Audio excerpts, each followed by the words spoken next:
கிழக்கு நியூஸ் நேயர்களுக்கு வணக்கம். நான் பத்ரி சேஷாத்ரி. இந்த கருத்து கணிப்புகள் தொடர்பாக ஒரு கருத்து ஒன்று வந்திருக்கிறது. அதிமுகவின் தலைவர் எடப்பாடி பழனிசாமியிடமிருந்து அப்படியே கொந்தளித்து தள்ளி இருக்கிறார். இது ஸ்லோ நியூஸ் டே அப்படிம்போம். தேர்தல் முடிஞ்சாச்சு, எக்ஸிட் போல் முடிஞ்சாச்சு, வாக்கு எண்ணிக்கை 4ஆம் தேதி நடக்க உள்ளது. அதுக்கு நடுவில் அரசியல் தொடர்பான கண்டென்ட் எதுவுமே கிடையாது, அதுதான் உண்மை. ஆனால் இவர் இவ்வளவு கொந்தளிச்சு எடப்பாடி பழனிசாமி சொல்லியிருக்கிறதுனால அதை மட்டும் கொஞ்சம் கவர் பண்ணுவோம். இந்து தமிழ் ஒரு நீண்ட கட்டுரை ஒன்று வந்திருக்கு. அப்படியே இவர் என்ன சொன்னாரோ அதை கோட் பண்ணி வந்திருக்கு. அவர் எஃபெக்டிவாக என்ன சொல்றாரு அப்படின்னா, இந்த கருத்து கணிப்புகள்லாம் விலை போனவை, காசு கொடுத்தா கருத்து கணிப்பு வந்துடும், அதை திமுக செய்யுது, அதை உடைத்து எறிந்து மேல் எழுவதுதான் அதிமுகவுடைய தனித்தன்மை அப்படின்ட்டு ஹிஸ்டாரிக்கலி என்ன நடந்தது அப்படின்னு சொல்றாரு. இதெல்லாம் கடந்த சில நாட்களாக சமூக வலைத்தளங்களில் பலவேறு ஆட்கள் போட்டுக்கிட்டு இருக்கிறது தான்.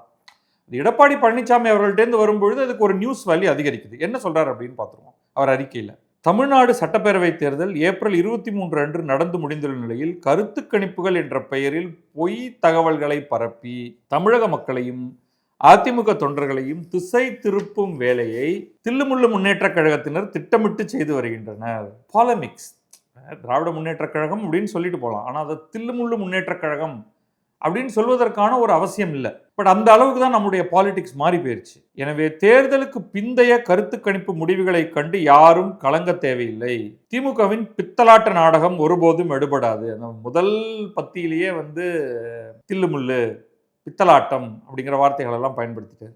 அனைத்திந்திய அண்ணா திராவிட முன்னேற்ற கழகத்தை தோற்றுவித்த எம்ஜிஆர், கழகத்தை இரும்பு கோட்டையாக மாற்றிய ஜெயலலிதா ஆகிய இரு பெரும் காவல் தெய்வங்கள் நம்மை காத்து கொண்டிருக்கிறார்கள். எம்ஜிஆரும் ஜெயலலிதாவும் இருக்கும் பொழுது நம்ம எதற்கும் கலங்க வேண்டாம் அப்படிங்கிறாரு. நமக்கு எதிரான கருத்து கணிப்புகளை கண்டு யாரும் மனம் தளர வேண்டாம். கருத்து கணிப்புகள் அப்படியே நடந்ததாக வரலாறு கிடையாது.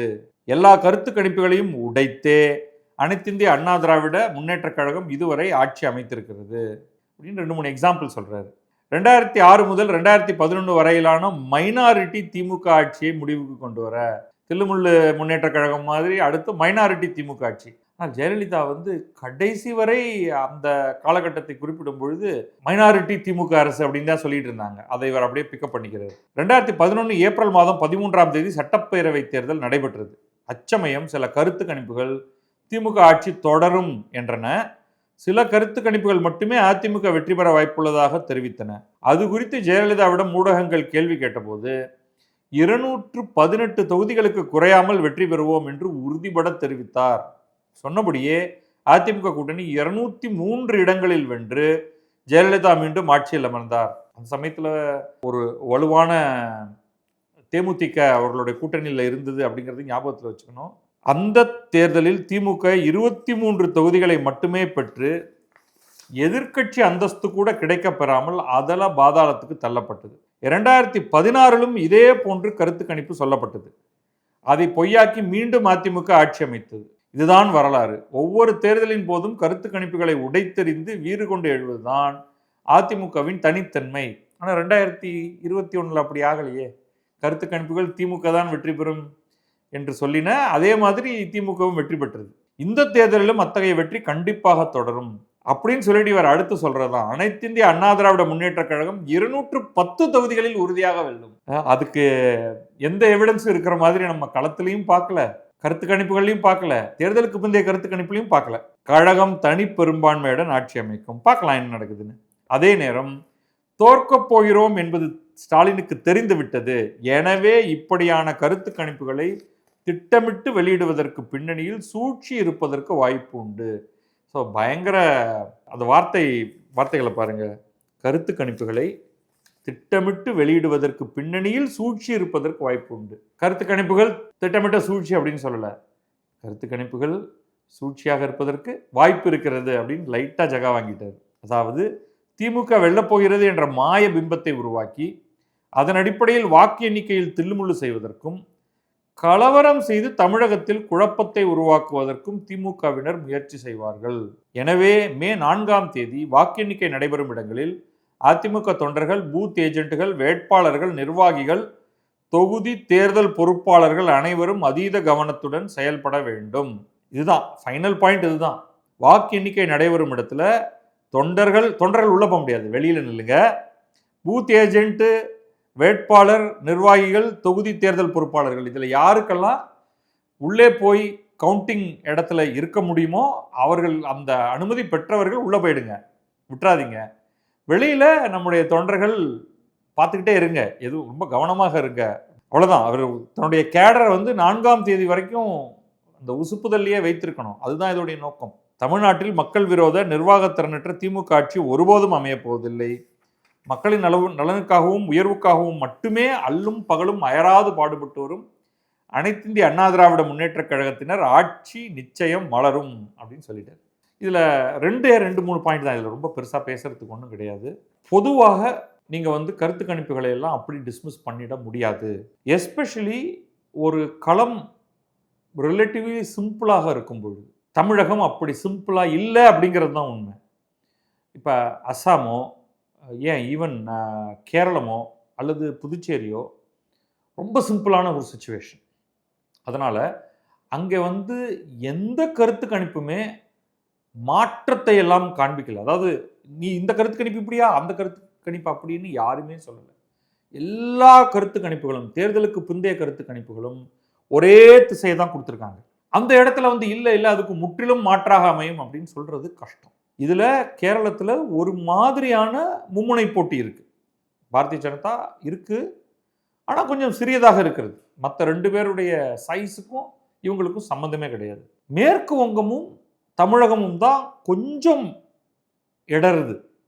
என்னன்னா கணிப்பில் இடருது. கணிப்பை செய்தவர்களில் குறைந்தபட்சம் ஒருவராவது மேற்கு வங்கத்தில் திரிணாமுல் காங்கிரஸே ஜெயிக்கலாம் அப்படின்னு சொல்றாரு. ஏன்னா அங்கே ரொம்ப முக்கியமான ஒரு விஷயம் என்ன நடக்குதுன்னா, மேற்கு வங்கத்தில் நீங்கள் ஒப்பீனியன் போல் நீங்கள் போய் ஒருத்தர்கிட்ட கருத்து கேட்கும் பொழுது நான் பதில் சொல்ல விரும்பவில்லை என்று நிறைய பேர் சொல்வதாக axis my India the bolster அந்த நிறுவனம் சொல்றாங்க. அப்போ என்னன்னா பயப்படுறாங்க மக்கள் பேசுறதுக்கு. அதற்கு காரணம் மேற்கு வங்கத்தில் நிலவக்கூடிய அதீத வன்முறை சூழல். அந்த வன்முறை செய்வது ஒரே ஒரு கட்சி, இப்பொழுது ஆட்சியில் இருக்கக்கூடிய திரிணாமுல் காங்கிரஸ். சென்ற முறை அவர்கள் தேர்தல் முடிந்ததற்கு பிறகு, ரிசல்ட் வந்ததற்கு பிறகு பாரதிய ஜனதாவுக்கு வாக்களித்த பகுதிகள் என்று வீடு வீடாக போய் இடமிடமாக போய் அடித்து நொறுக்கி, இதெல்லாம் பத்திரிகையில் வந்திருக்கு.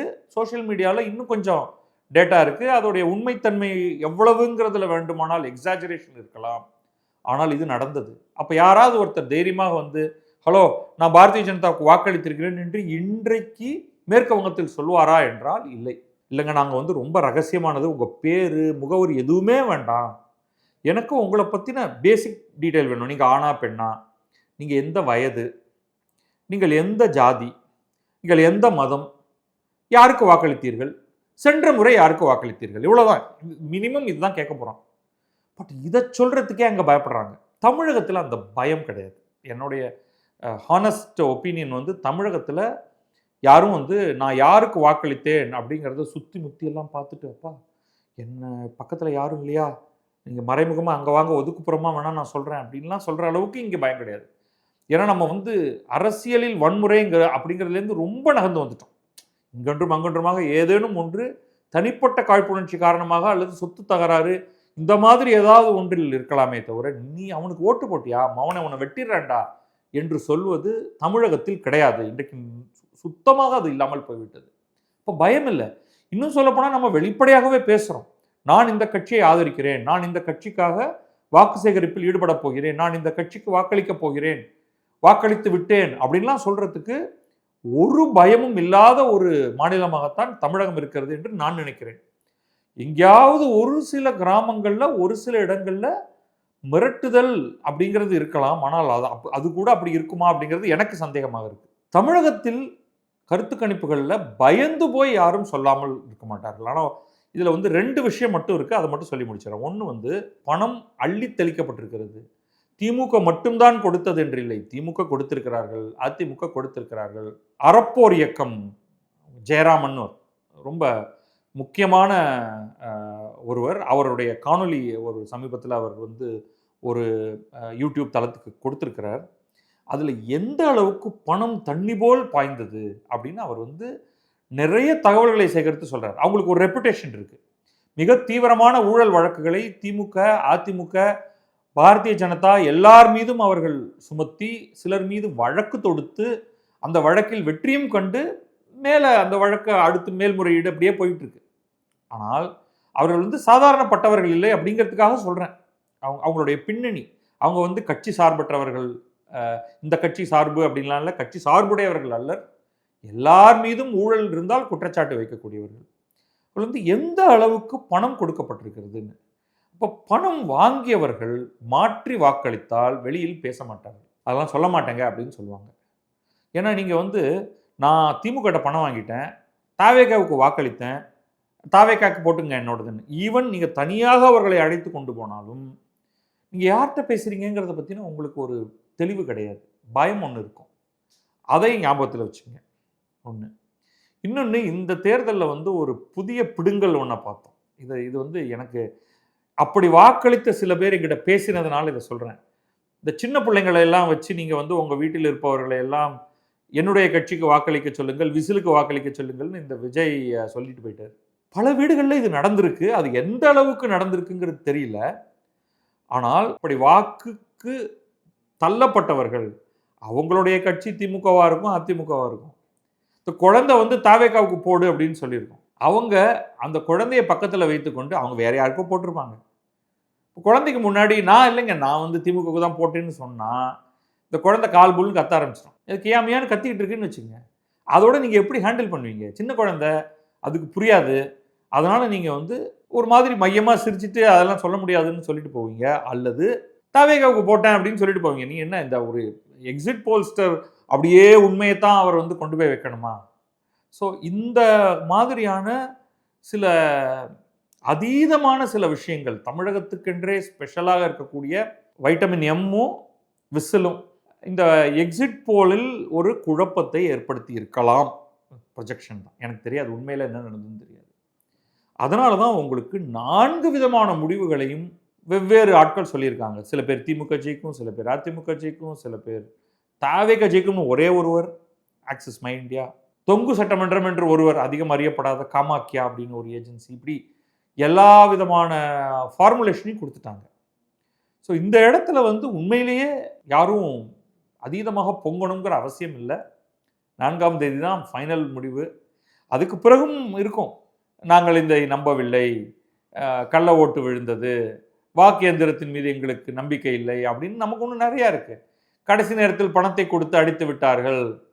இப்படி தோற்றவர்களுக்கு 1000 ரீசன்ஸ் இருக்கே தவிர, ஃபேக்ட் வந்து எலெக்ஷன் கமிஷன் சொல்கிறது தான் ஃபைனல்.